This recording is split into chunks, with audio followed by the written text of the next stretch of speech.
You heard me. I called you a toadstool. And do you know what a toadstool is? He's a glory grabber.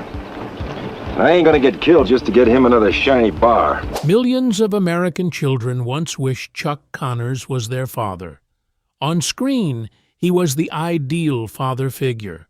Strong, fair, protective, and almost impossible to break. But behind the image of the Rifleman was a story Hollywood rarely talked about.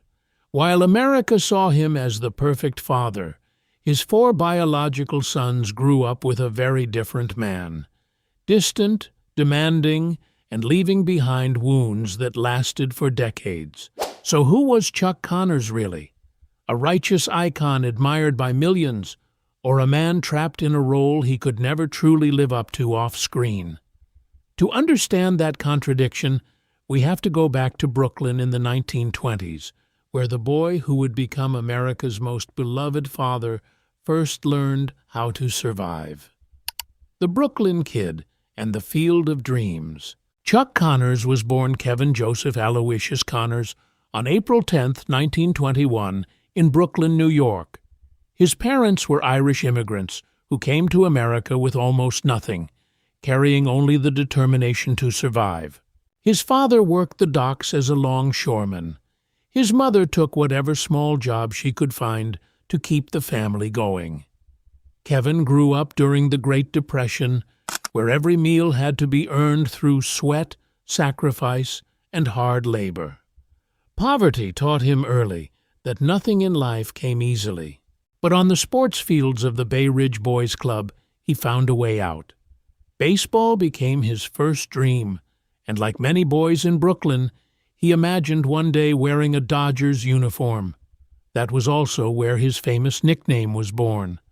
As a first baseman, he kept calling for teammates to throw him the ball, and over time, Chuck replaced the long Irish name he had been born with. At just 14, his talent opened a door most boys from his neighborhood never got to touch.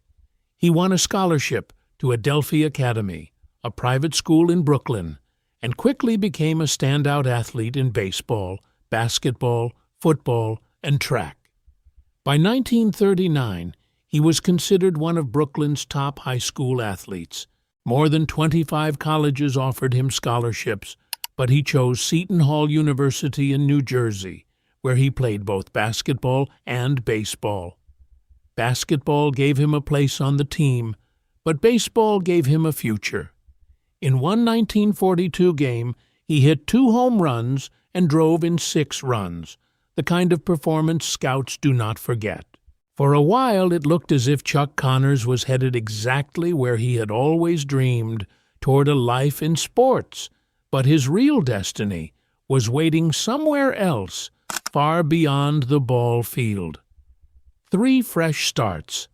Some people follow one path their whole lives. Chuck Connors kept rebuilding himself from the ground up. His first major turn came during World War II. In 1942, while still at Seton Hall, he enlisted in the Army and trained at Fort Knox. With his size, strength, and discipline, he became a tank warfare instructor, then later trained soldiers at West Point. Even in uniform, he stayed close to sports, playing semi-pro baseball and professional basketball whenever he could. In 1946, after 3 years of service, he was honorably discharged. Back home, he started over with basketball. Connors joined the Boston Celtics in their first season in 1946.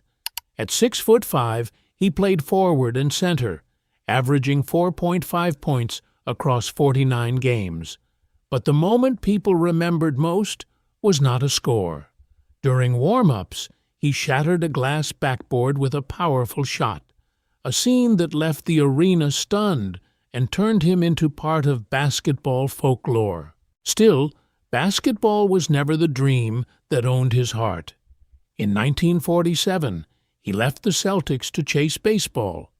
2 years later, on May 1, 1949, he finally wore the uniform of the Brooklyn Dodgers, the team he had idolized as a boy. But the dream ended almost as soon as it began. In his only game with the Dodgers, he hit into a double play. The team lost, and his chance disappeared. Connors refused to quit.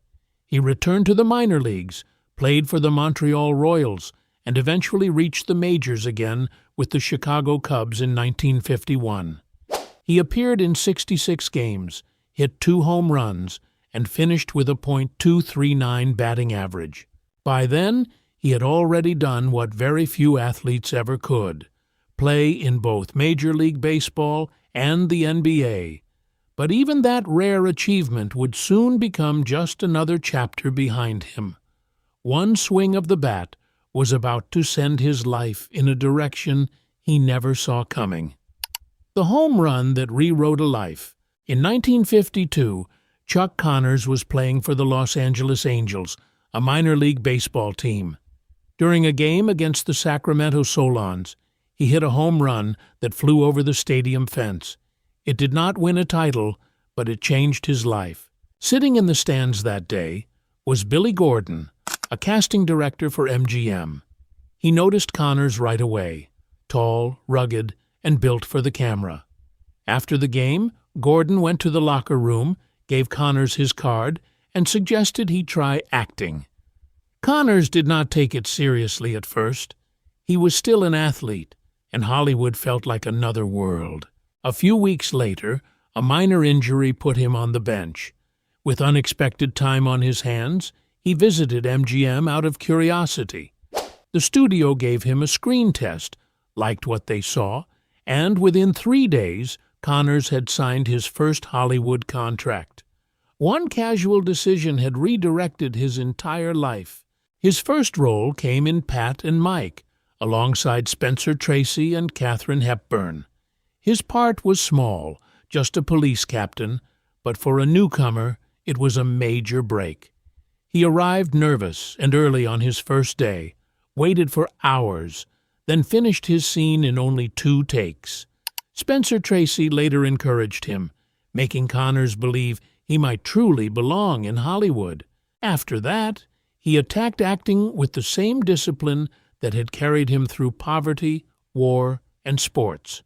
Between 1952 and 1958, he appeared in more than 20 films, including Disney's Old Yeller, and worked alongside stars like John Wayne, Gregory Peck, and Charlton Heston. He also appeared on 18 television shows, proving he could handle almost any role. But those years were only the beginning. The next role would make him a household name and lock him inside an image he could never fully escape. The gun that made a trademark. When producers saw Chuck Connors play a father figure in Old Yeller, they knew they had found their Lucas McCain. But Connors did not accept the role right away. The first offer was lower than what he could earn elsewhere, so he turned it down. The producers wanted him badly enough to raise the salary and offer him something rare for that era, a 5% ownership stake in the show. It proved Connors was not just a former athlete with a strong screen presence. He understood business, timing, and leverage. This time, he said yes. Once he took the role, he trained as if he were preparing for another professional season. He learned to ride, practiced rifle tricks, and worked with firearms expert Rod Redwing until every movement looked effortless. His hands blistered from repetition, but he kept going until the rifle felt like part of his body. That rifle became almost as famous as he was. It was a modified 1892 Winchester with an enlarged lever loop, allowing Connors to spin it with speed and precision. Its rapid-fire style became the opening image fans never forgot, and Winchester later sold replica versions because viewers wanted a piece of the myth. The Rifleman premiered on September 30th, 1958, and America responded immediately. More than 14 million people watched the pilot. In its first season, the show climbed to number 4 on U.S. television, reaching 14.6 million households and earning a massive Nielsen rating. Connors was not just the star. By season 2, He was joining writers' meetings, shaping dialogue, suggesting stories, and pushing for more emotional weight. He even fought to keep an episode where Lucas accidentally killed an innocent man because he wanted viewers to understand the burden of carrying a gun. By the final season, his influence was so strong that he was credited as a script consultant. Off-screen, the craze exploded. Toy rifles, lunchboxes, and comic books brought in millions, while the show earned 3 Emmy nominations almost immediately. But the thing that truly moved America was not the rifle in his hands. It was the kind of father he became on screen. The father America longed for. What made the Rifleman different was not just the gun. It was the family. Lucas McCain was a widowed father raising his son alone on the frontier. In an era when most TV families still had 2 parents, that was unusual and quietly powerful. The show stepped into a space few networks had touched before. At the center was the bond between Lucas and his son Mark, played by Johnny Crawford. Their relationship gave the series its emotional weight. Lucas was not shown as a perfect man. He struggled with fear, anger, judgment, and the pressure of protecting a child in a violent world. In those moments, viewers saw something real. Soon, letters began reaching Connors. Single fathers and widowers thanked him because, for the first time, their pain and loneliness were being reflected on screen. Some said the show helped them feel less alone. For many people, Lucas McCain was not just a character. He became a source of comfort. The ratings proved it. Families watched for the father and son relationship, while young viewers came for the action. That mix of tenderness and toughness made The Rifleman a weekly ritual for millions of Americans. And that is what made the truth so painful. For years, audiences believed in the home Lucas McCain represented. They saw him as steady, moral, and deeply loving. So when the private reality began to surface, it felt like more than a celebrity scandal. It felt like part of an American dream cracking open. Because when the cameras stopped rolling, the perfect father on screen went home to a family where that warmth was far harder to find. A shadow you can't escape. The Rifleman ended in 1963 after 5 seasons and 168 episodes. It should have launched Chuck Connors into a major film career. Instead, his greatest success became his biggest trap. Audiences could no longer separate him from Lucas McCain. To them, he was the Rifleman and nothing else. Connors knew how dangerous that was, so he tried to break free. He turned down multiple Western offers, including 8 TV scripts in just 2 years. But instead of opening new doors, the decision slowed his momentum. In 1964, he tried a different direction in Move Over Darling, playing a banker opposite Doris Day and James Garner. But Hollywood still saw a cowboy. Even when he went after roles far from the Old West, casting people felt he looked too Western. By 1965, he was so frustrated that he considered leaving acting and returning to sports. Still, Connors kept pushing. In Arrest and Trial, he played a defense attorney in a serious, ahead-of-its-time legal drama. Critics praised him, but the show lasted only 1 season. Then came Branded, where he returned to the West as a disgraced cavalry officer trying to clear his name. His boldest role came in 1977 with Roots. Connors played Tom Moore, a brutal slave owner, completely breaking from his heroic image. The performance was disturbing, controlled, and powerful enough to earn him an Emmy nomination. Later, he moved into B-movies and guest roles, including Tourist Trap, a horror film that later became a cult favorite. Typecasting held him back, but it may not have been the only reason. Behind the scenes, his troubled personal life may have quietly closed doors too. To understand that, we have to enter the one place the cameras never showed. Conquering the world, losing his home. A painful contradiction followed Chuck Connors for most of his life. He could win over millions on screen, but he could not find lasting peace at home. That pattern began with his first wife, Betty, a model from Montreal who came from a comfortable family. They met in 1948, while Connors was playing for the Montreal Royals, and married only a few months later. He was 27, still trying to find his place, and together they had 4 sons. At first, the marriage seemed steady. Then, Hollywood changed everything. When The Rifleman became a hit in 1958, Connors was constantly working, constantly away, and rumors of affairs began to follow him. The irony was hard to ignore. While America saw him as the perfect father every week, his own sons were growing up with a father who was often absent. In 1961, Betty learned that he had been involved with an actress on set. Their marriage ended soon after, with the divorce finalized in 1962. In public, they stayed polite. Behind the scenes, later accounts suggested the split was far more bitter, with Betty allegedly ready to expose his repeated infidelities if he did not agree to her terms. Those who knew Hollywood often described Connors as a man with enormous charm but little stability in love. That became the pattern of his private life, irresistible on the outside, restless underneath. His next marriages followed a similar path. In 1963, he married actress Kamala Devi, a rare interracial marriage in Hollywood at the time. They separated in 1972. His third marriage, to Faith Quabius, who was 33 years younger, lasted only 3 years. She later accused him of abusive behavior and blamed his drinking, though Connors denied the claims. Each relationship seemed to begin with passion and end in damage. Late in life, Connors rarely explained himself. He only suggested that he had lived on his own terms, whether others approved or not.